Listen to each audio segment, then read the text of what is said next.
So, myBurgerLab is probably the most well-known Malaysian burger chain. No lah, there's Ramly There's Ramly, but Ramly is on the Okay. mass affordable kind of level. So right? in our category lah, I think. Yes, in our category. Okay, luxury burgers, homegrown, halal. Okay lah, can lah, I'll take that. Correct. I'll take that. To a certain extent, right? If anyone else come out with a charcoal bun, even though it's their brand, right, people will straight away think of myBurgerLab first before. So I disagree with you in the first really? two. I mean, if you think about it, there's only two players when it comes to charcoal burger. Space Burger and us lah. But they are Pocky and we are halal lah. That's the difference. Right. Yeah, but we do get confused on occasion. Okay. But anyways, this is the co-founder of myBurgerLab, Chin Ren Yi. Welcome to the show, Ren Yi. Thanks for having me. Yeah. So you started this burger chain since 2012 in Sea Park. Yes. I still recall when you started, right? My then girlfriend was like, hey, there's these three young chaps, right? Yeah. They sort of make burger into like a science experiment, you know, and apparently it's a hype, so let's go and try. And I still recall it was a long queue to get into the store. Yep. But what inspired you to start a burger chain in that kind of concept? First off, personally, I reached a point in my life at that time where I didn't want to be working for the man.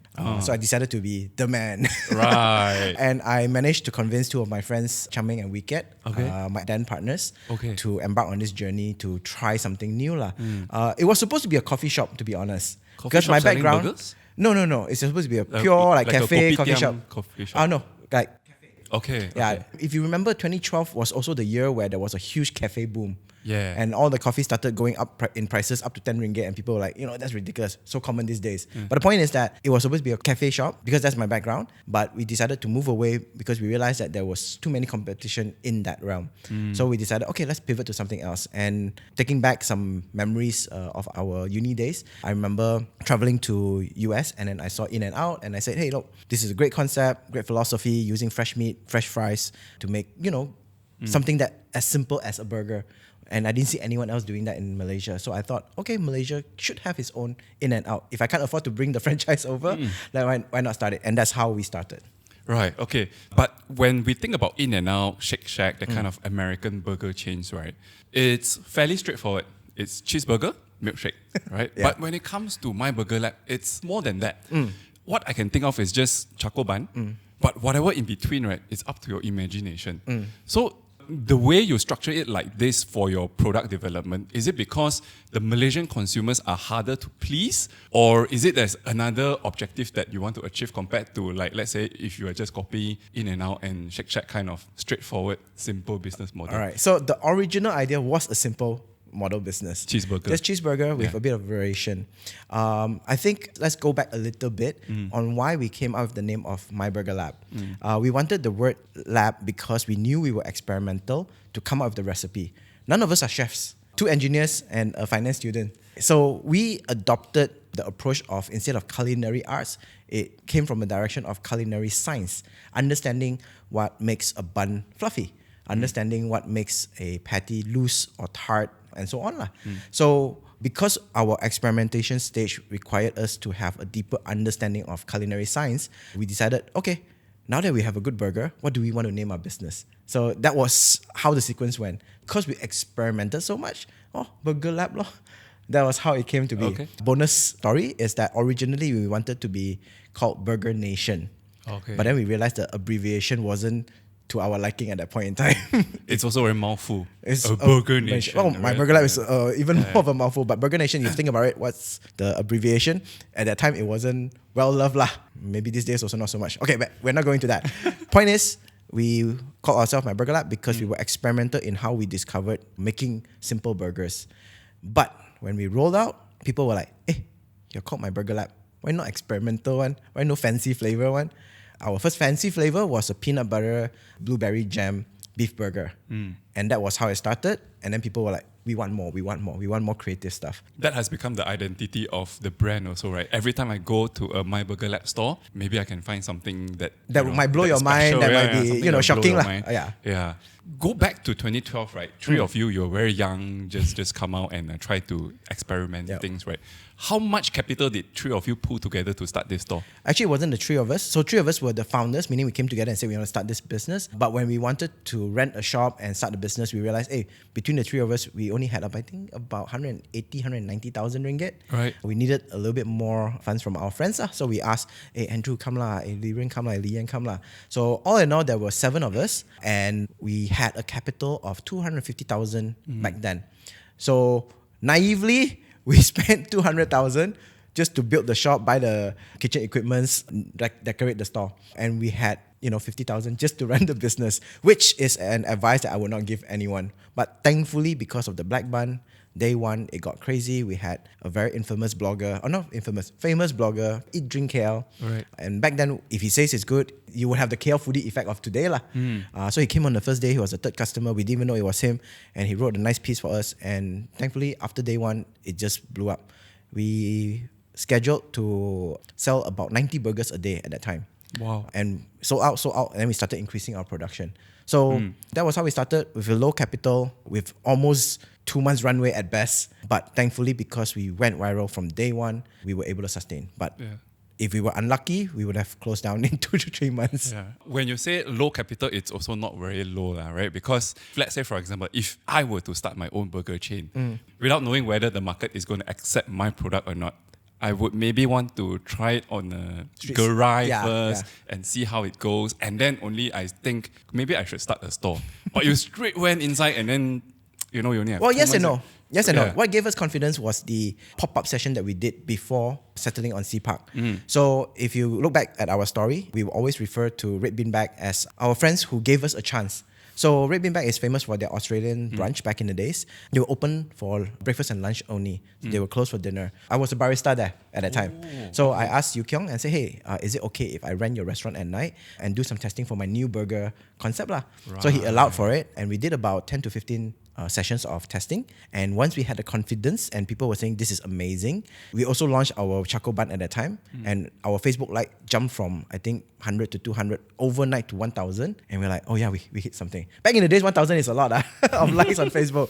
And we were like, people are reacting to this. People were like, hey, I want to book for your next session, can or not? But at the time, we already closed the pop-up session. We knew that we had a good product, people were interested, and we wanted to move on to the next stage, which is to set up shop.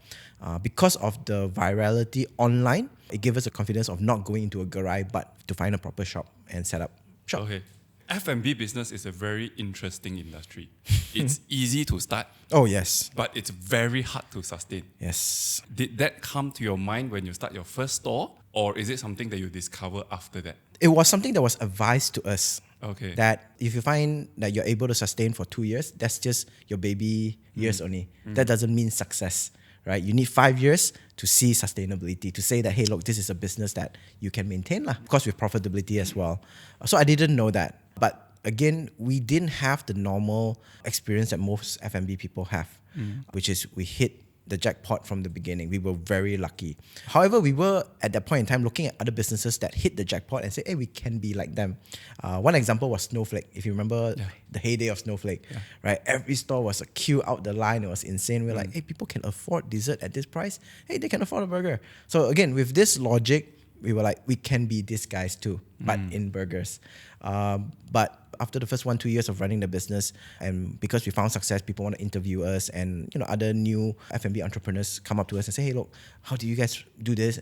I will straight up be very honest and say it was dumb luck. But thankfully, I have a set of good partners that we are able to replicate the luck that we found. And I think that's something very important in all entrepreneurs. A lot of times, we might not know what the direction is. We try things, and some things stick, some things don't. And you find ways to replicate what sticks. And that was how we found our success in the early days. But I don't think it is just luck that can bring this business all the way until today, right? We're That's 12 years into the journey already. So what do you think is the secret recipe for BurgerLab to sustain until today? This might sound a bit cliche, but I believe it's the culture and the values that we have as a business. Okay. Let's talk about pre-pandemic, the first 8 years, which I would call our glory heyday.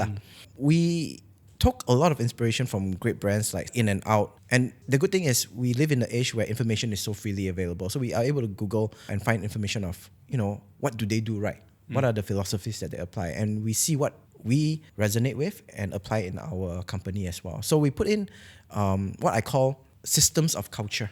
Okay. So if you want people to behave in a certain way, you need to put them in an environment that promotes that behavior. So what we've done is build those systems and enforce it. For example, why do people quit very easily? They work 1, 2 months, 3 months, and they're like, sian already, I'm only flipping burgers. I want to quit. It's because they don't, number one, feel recognized. And a lot of times people might see burger flippers as burger flippers. Nothing to it, right? But if we put a system around it whereby their skill level is measured, and once they hit a certain skill threshold, they are awarded. So we have this level up system where every station that we have to run myBurgerLab is categorized. So we have 7 stations. We have the griddle 1, griddle 2, fryer, assembly, coordinator, cashier, and front of house.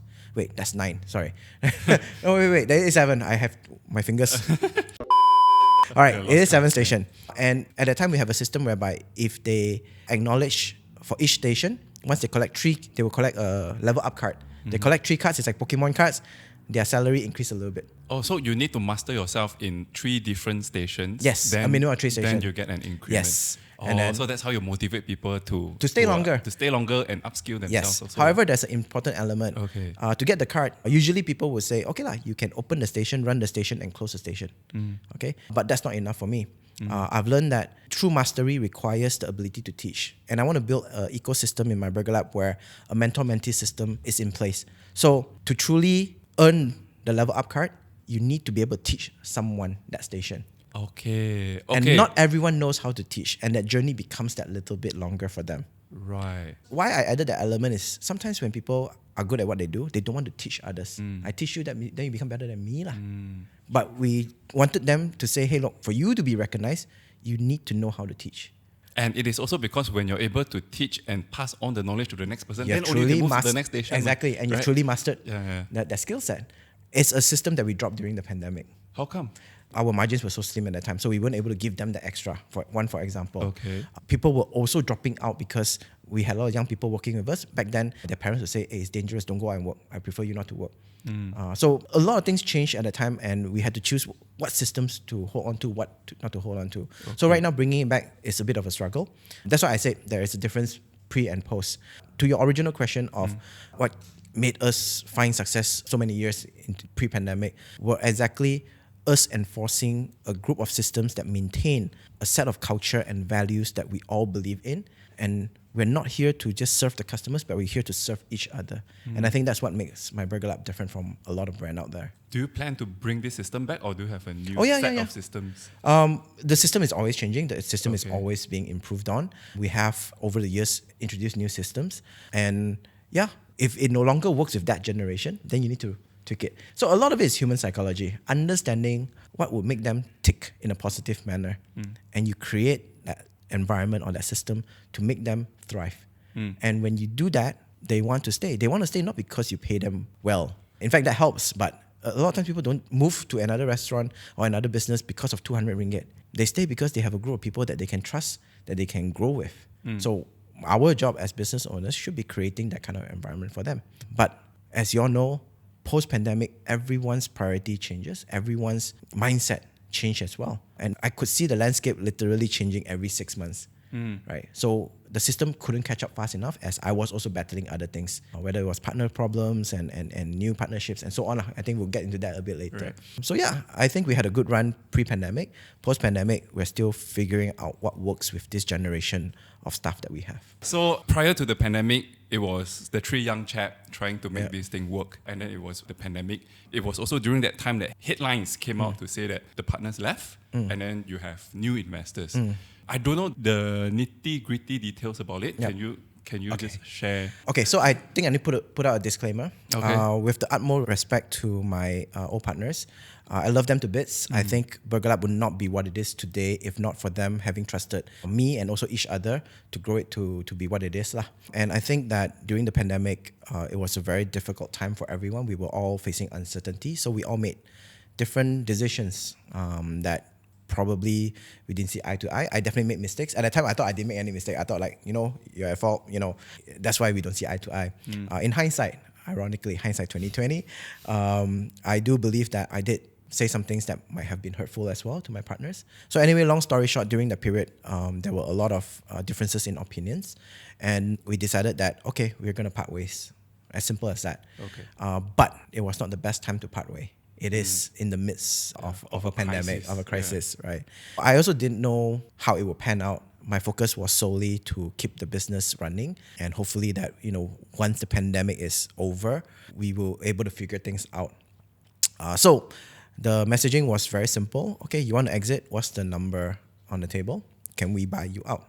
And the number that came out wasn't something that we could afford. And we said, okay, then go out there and find willing investors.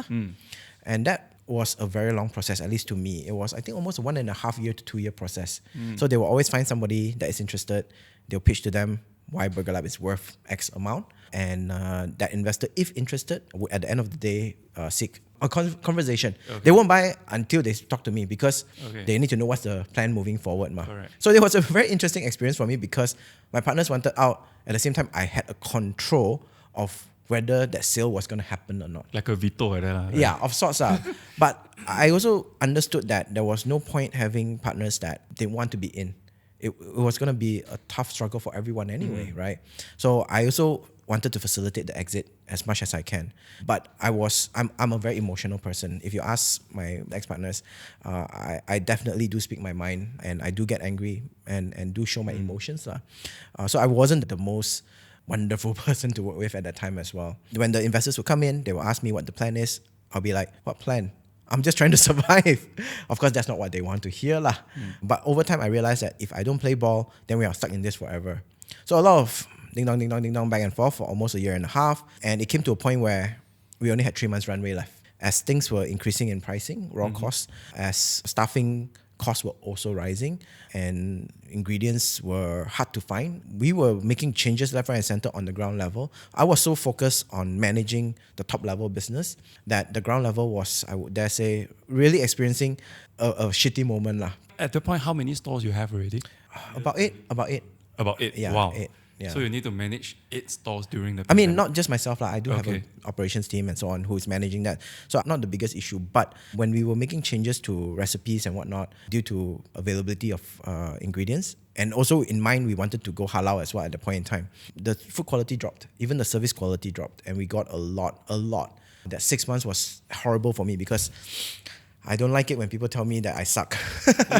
And for me, if 1 or 2 out of 100 reviews is, you guys are terrible, understandable. Right. Nobody's perfect. But when every other comment that came in was like, oh, BurgerLab, you guys really disappoint us. Price went up, food quality went down.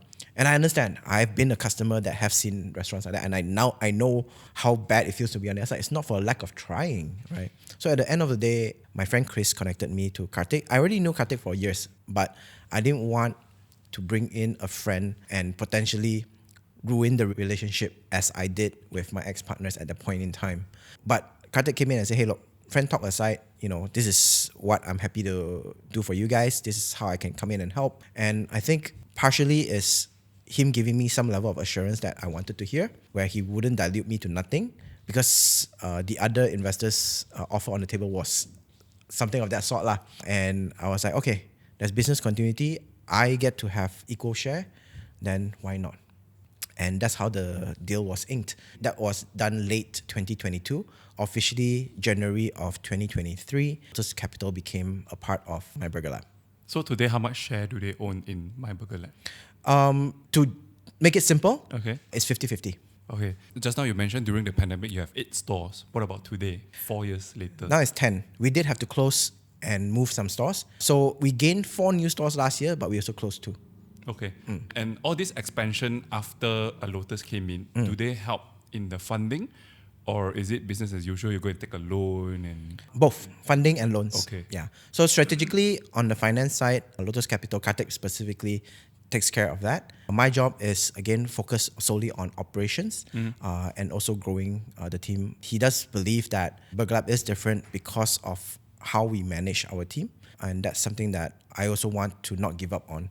So a lot of my focus is there. Okay, so the operation side, they hands off lah. I mean, there's you, some let you feedback run here it. and there lah. They go makan, not nice or whatever. Then I get to hear it lah. But that's very rare lah. Right, because I was thinking whether it's because of these new investors, that's why the culture of the business changed. But it looks like no, maybe it's because the market changed, the environment changed, and therefore you need to adapt to the new environment, and therefore it takes time for you to restart back the good cultures that you used to practice in the past. Yeah. Right. And my eye wasn't on that target. My eye at the time prior to that was focusing on other aspects of the business. Okay. Yeah. And then you also start a pizza business today, myBurgerLab. Not today lah, but 4 years back. Yeah. 4 years back. Okay, so is this with the influence of the new investor for you to venture into this new pizza, or is it just a gradual progression that, hey, I'm good in burger, now I want to try something new, man, let's go. Actually, the story behind this is also quite funny. Do you know Mikey's Pizza? Yeah. Okay. So I think about 5-6 years back, Sea Park outlet next door became vacant. Then I got a call from Mike. We're frenemies lah. And then he called me and said, hey, next to your outlet is empty. I'm going to come in. Oh, right, okay. build a Mikey's Pizza there. Right. And I was like, no man, I want that shop. He said, well, may the best man win. Click. So immediately I called the landlord. I was like, okay, I'm taking the shop. Oh, whoever can pay, I give him. Yes. So he started driving the price up. Right. Because he started in Bangsa, so he could pay Bangsa price. So to him, Sea Park was a cheap price.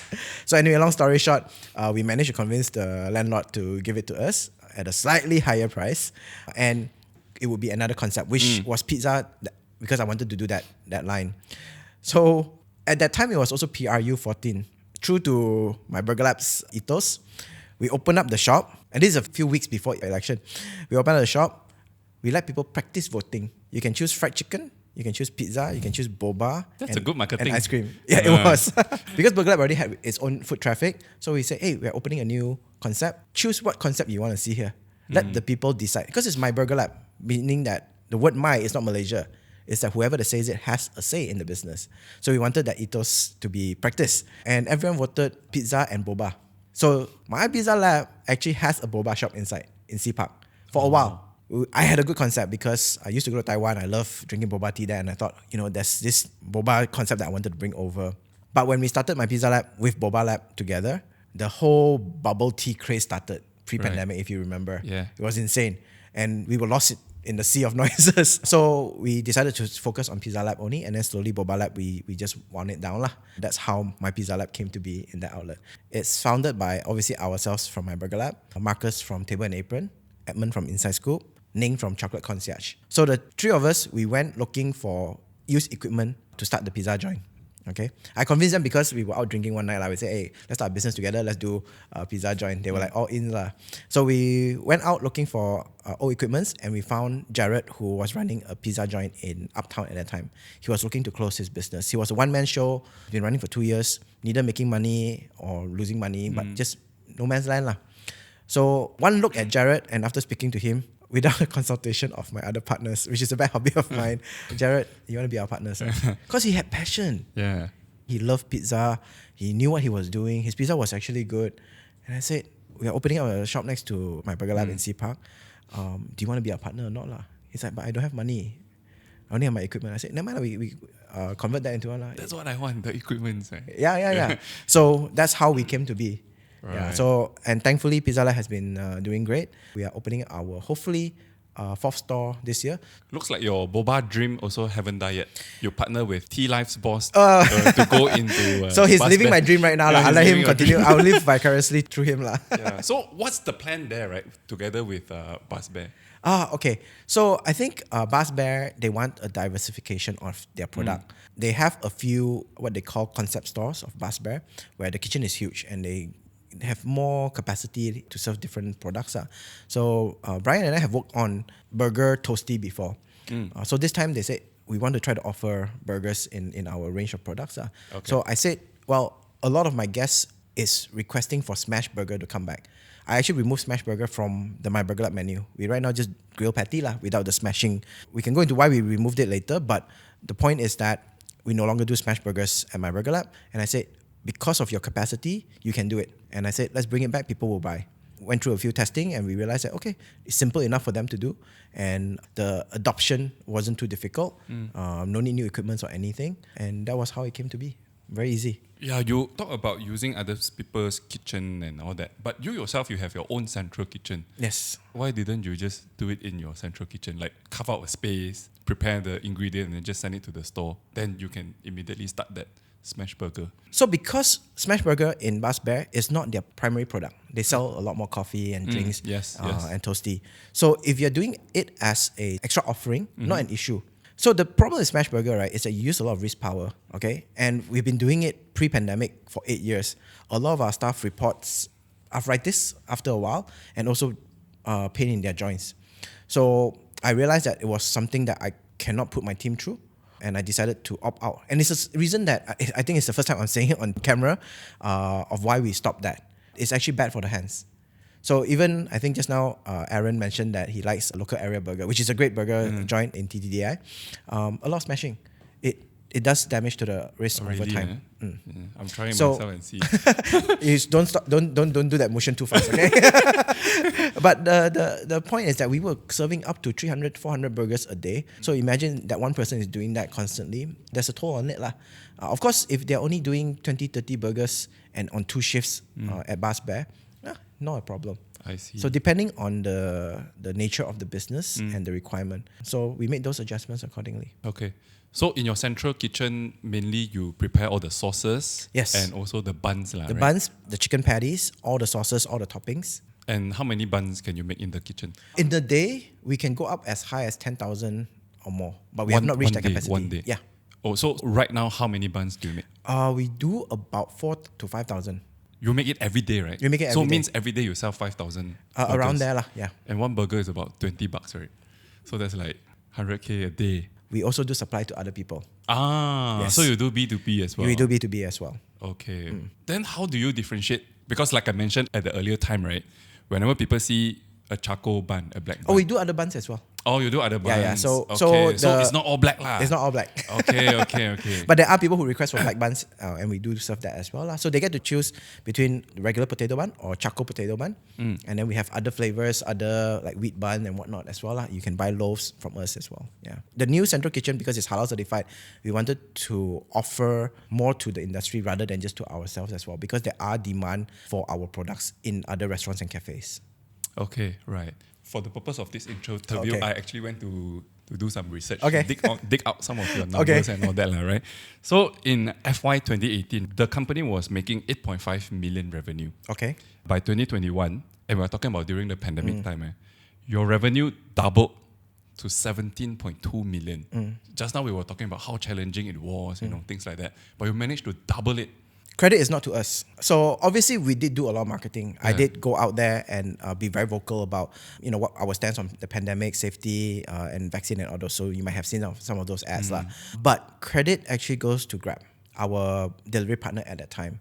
They gave a lot of support, a lot of promotions. At that time, they were also, I guess, battling it out with the other delivery partners as well. So they were offering insane discounts for the consumers. So consumers were lapping it up lah. So that's where the sales jumped. There is a smaller margin to be made because of, you have to understand, okay, I'll give you an example. Let's say pre-pandemic, 80% is dine-in, 20% is delivery, okay? For every dine-in customer, let's say this cup of water, I sell 10 ringgit, I make 2 ringgit lah, let's say, okay? So 80% I make 2 ringgit, right? Suddenly, 100% of all my sales go to delivery. Okay. I don't make 2 ringgit anymore. Because the delivery guys will charge you something on as well. That's correct. Yeah. You still continue to pay rental for the shop. You also need to pay the delivery guys. So to give, again, same context, I would have made 2 ringgit per burger sold or per cup of water sold. But in the delivery context, I only made 50 cents. Okay. I need volume. So that's the reason why the revenue is a lot higher, but your margin is slim. It was just to pay bills for the most part. And thankfully, we have landlords that were also very understanding that gave us either free rental or 50% rental during that period. But do you think your revenue is plateau already at this level, like 15, 17 million every year? No. That kind? No. So again, I see that as a false baseline. When you are doing so well at that period, right, the moment everything else opened up, it was a huge drop. Right. A lot of people think, oh wow, you would have been able to maintain that level of sales. I thought so too. But if every other day you're eating burgers, not just say myBurgerLab lah, but eating burgers, when suddenly there's sushi, there's teppanyaki, there's steamboat, you suddenly don't want to eat burger because you've been eating that for the last 1.5 years. And of course, we also ride on the whole kita jaga kita, a lot of this. And people do support us. They buy because they believe they're supporting us. And I appreciate that. And that's how we survived. But again, no, there is a limit to what people want. Okay. So post-pandemic, and this is like, I think, late 2021, the sales dropped by easily half. And that was a different battle to fight. Because we do have a community of F&B people that we are in the same WhatsApp group and we chit-chat. Older brands suffered more. I would say not all, but majority of older brands that were accessible during the pandemic, in the first 3-6 months after the pandemic, had a huge drop. Just now when I asked if your revenue is going to plateau and you say no, I was expecting the answer to be, wow, but now it seems like, you are expecting it to be... It did drop. Okay. And going forward, it will be challenging? We have plateaued, dropped, and now we are fighting the uphill climb.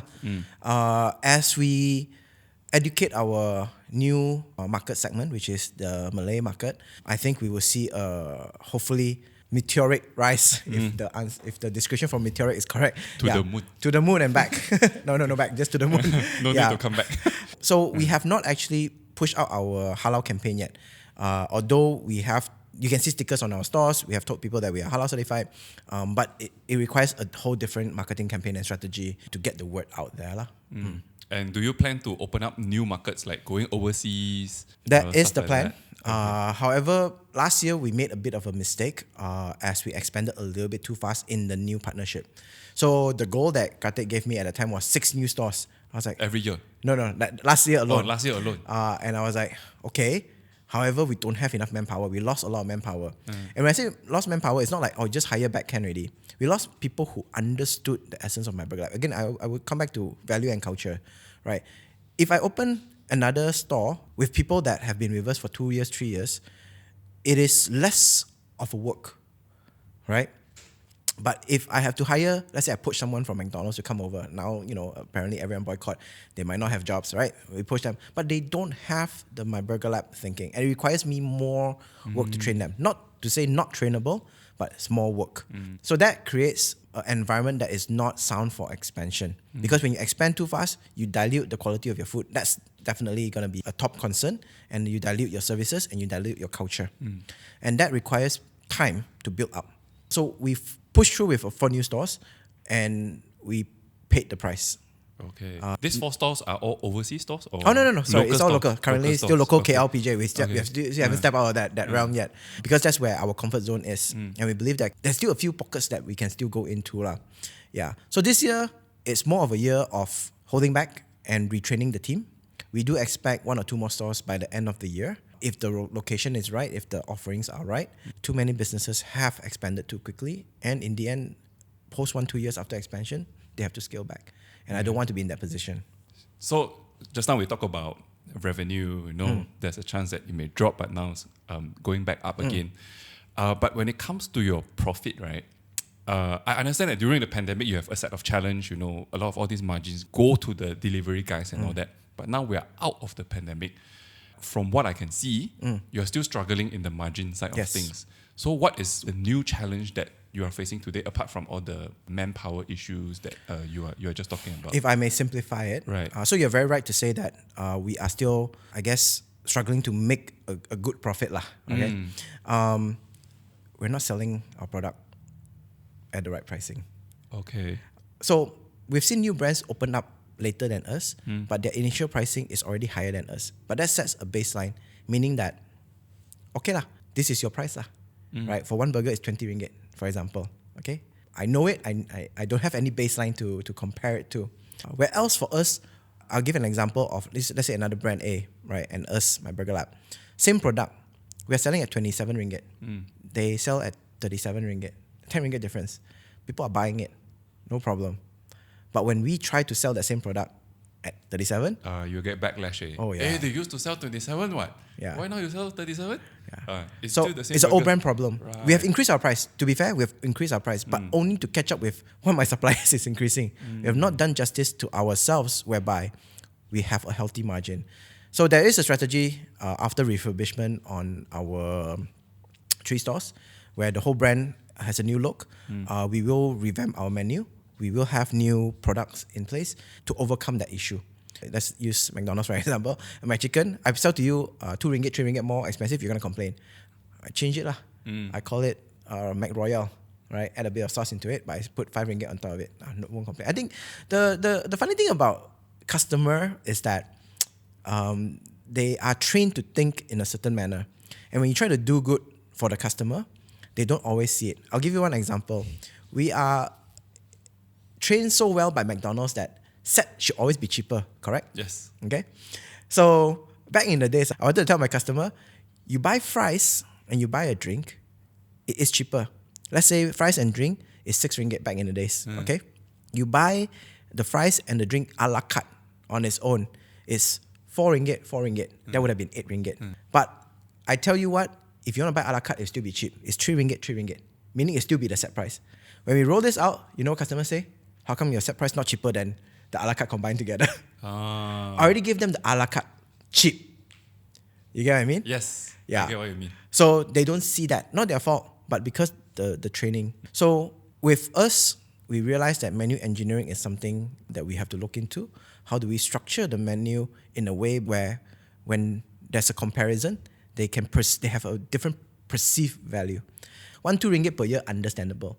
1-2 ringgit is not enough to catch up with how fast my suppliers are increasing their price. Yeah. So that's the difficulty of where we're facing. It's not about bad cash management or not so much about, we overhire this and that. We're just not charging enough. You need a strategy to gradually reprice your product so that you are able to compensate all the inflation costs over the last 2-3 years alone. Correct. Yeah. And it was not a focus of mine. At that time, like I said, it was just saving the business for the most part. We weren't looking at our pricing. We thought that as long as our pricing, whatever increase, we just increase it that little bit. But that little bit is not enough. It catches up so quickly. Yeah. But nonetheless, I think myBurgerLab is still a fantastic brand and Thank it is you. homegrown.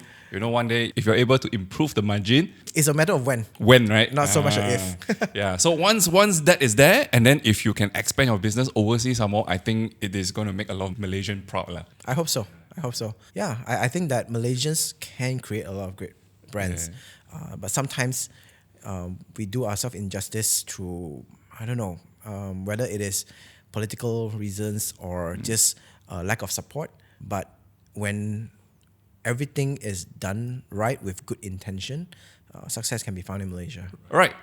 Thank you so much for your time. I have great conversation with you and hope to see all the best for myBurgerLab.